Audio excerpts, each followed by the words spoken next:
अगर आपको लगता है कि अपनी बूढ़ी माँ को सताकर आप सुखी रह सकते हैं, तो यह कहानी सिर्फ आपके लिए है। सुमेर को भी यही गलतफहमी थी, जब तक कि उसे उस रहस्यमयी साधु ने उसके पिछले जन्म का वो सच नहीं दिखाया, जिसे सुनकर उसके पैरों तले जमीन खिसक गई।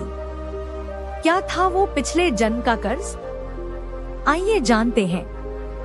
शहर का सबसे बड़ा व्यापारी सुमेर आज अपने नए बंगले की पार्टी में व्यस्त था। महंगी शराब और बड़े लोगों के बीच वह अपनी पहचान बना रहा था। तभी अंधेरे कोने से उसकी बूढ़ी माँ लड़खड़ाते हुए बाहर आई और धीमे से बोली, बेटा, बड़ी प्यास लगी है, थोड़ा पानी पिला दे। सुमेर को अपने अमीर दोस्तों के सामने शर्मिंदगी महसूस हुई। उसने गुस्से में अपनी माँ का हाथ झटका और बोला, यहाँ क्यों आई हो? अपने कमरे में पड़ी रहा करो। सारा सम्मान मिट्टी में मिला दिया। माँ की आंखों में पानी आ गया, पर वह चुपचाप पीछे हट गई। पार्टी खत्म हुई। सुमेर गहरी नींद में सो गया। अचानक उसे कमरे में बर्फीली ठंड महसूस हुई। उसने आंखें खोली तो देखा कि कमरे के बीचों बीच एक जटाधारी साधु खड़े हैं, जिनकी आंखें धधकते अंगारे जैसी थी। सुमेर घबराकर उठा। आप कौन हैं? यहाँ कैसे आए? साधु ने गरजते हुए कहा, मूर्ख, तू जिसे आज बोझ समझकर दुत्कार रहा है, उसके पिछले जन्म के एहसानों के तले तू दबा हुआ है। तुझे देखना है तेरा सच? तो देख। साधु ने अपना हाथ सुमेर के माथे पर रखा और सुमेर को सदियों पीछे का दृश्य दिखने लगा। उसने देखा, चारों तरफ भयंकर आग लगी है। एक छोटा सा बालक, जो सुमेर था, आग के घेरे में फंसा है। तभी एक स्त्री, वही बूढ़ी माँ, अपनी जान की परवाह किए बिना आग में कूद जाती है। उसने जलते हुए लकड़ों को अपने हाथों से हटाया। उसका शरीर बुरी तरह झुलस गया, लेकिन उसने बालक को अपनी छाती से चिपका कर सुरक्षित बाहर निकाल लिया। दम तोड़ने से पहले उस स्त्री के मुख से निकला, पुत्र, मैं हर जन्म में तुझे अपनी देह देकर भी बचाऊंगी। दृश्य बदला और सुमेर वापस अपने कमरे में था। साधु बोले, देखा तूने?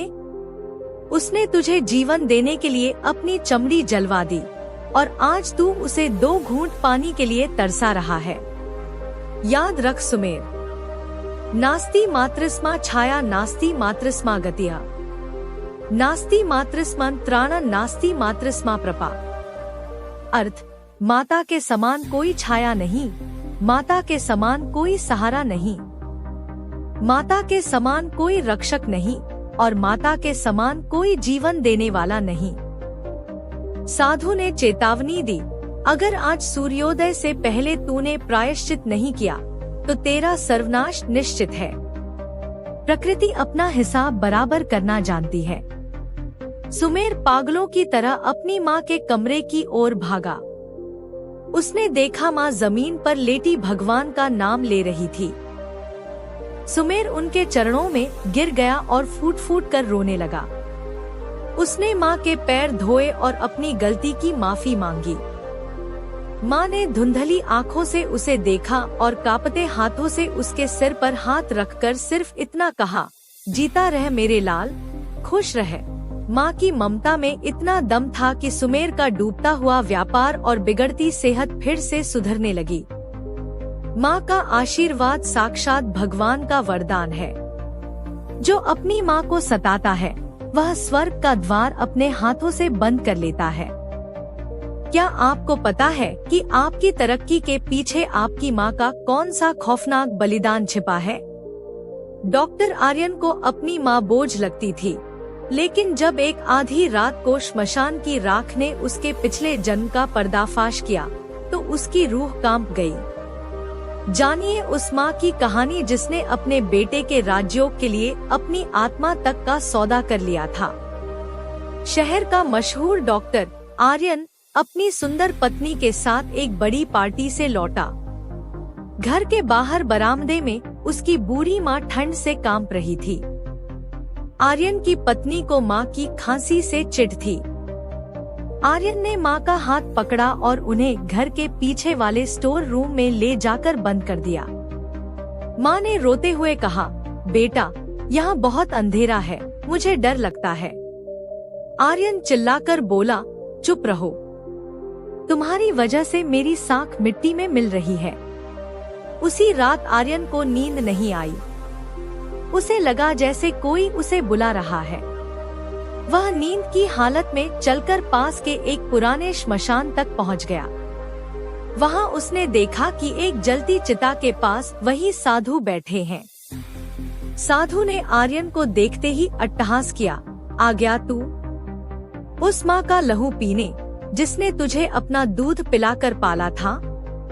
तुझे पता भी है कि तू आज जो डॉक्टर बना है वो किस बलि का फल है?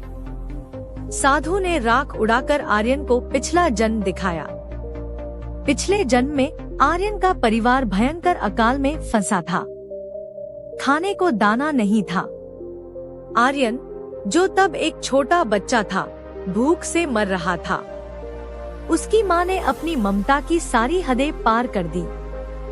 उसने जंगल के एक कपटी तांत्रिक से सौदा किया कि चाहे मेरे शरीर का एक एक अंग गल जाए, चाहे मैं अगले जन्म में दाने दाने को तरसूं, पर मेरे बेटे को राजयोग मिले। उस माँ ने तड़पट कर जान दी ताकि उसका बेटा अगले जन्म में राजा, डॉक्टर बने। साधु बोले, मूर्ख, तेरी माँ आज इसलिए दर दर भटक रही है क्योंकि उसने तेरे सुख के लिए अपना स्वर्ग बेच दिया, और तू उसे अंधेरे कमरे में कैद कर रहा है। तभी आर्यन ने देखा कि उसके हाथ गलने लगे हैं, जैसे कुष्ठ रोग हो गया हो। वह चिल्लाया।